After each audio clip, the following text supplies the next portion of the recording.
এই বিজয়টা জামাত ইসলামী কোনো কাজে নেমে, ইলেকশন টাইপের কাজে নেমে বিজয় হওয়া, এটা অন্য সংগঠনে যাই হোক, জামাতের জন্য এটা কোনো ব্যক্তির কোনো কাজ না, ব্যক্তির বিজয় না। বিজয় কিসের বিজয়? ইসলামের বিজয়।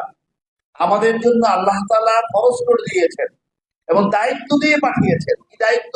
তোমাকে দুনিয়ায় পাঠালাম, দুনিয়ায় সবকিছু আমি চালাই, আমার হুকুমের বাইরে এক কিছু চলতে পারে না। কিন্তু তুমি তোমার জায়গাটা, অর্থাৎ তুমি যে ব্যক্তি, পরিবার, সমাজ, দেশ, রাষ্ট্র, বিশ্ব এগুলো চালাবা, এগুলো আমার নিয়মে চালাই। কিন্তু এটা তোমাকে আমি জোর করে চালাবো না। তোমার দ্বারা তোমাকে ম্যানুয়াল দিয়ে দিলাম, তোমাকে পথ দেখাই দিলাম, এভাবে তুমি চালাই। যদি চালাইতে পারো তাহলে আমার কাছে আসলে আমি তোমাকে জান্নাত দেব। নাকি? আমার কথা কি ঠিক আছে কিনা? এই কাজটা আমাদের দায়িত্ব। অতএব এই দায়িত্ব পালন করতে হলে এটা আমাদের করতে হবে এবং আমরা সেই দায়িত্ব পালনের জন্য এটা করছি।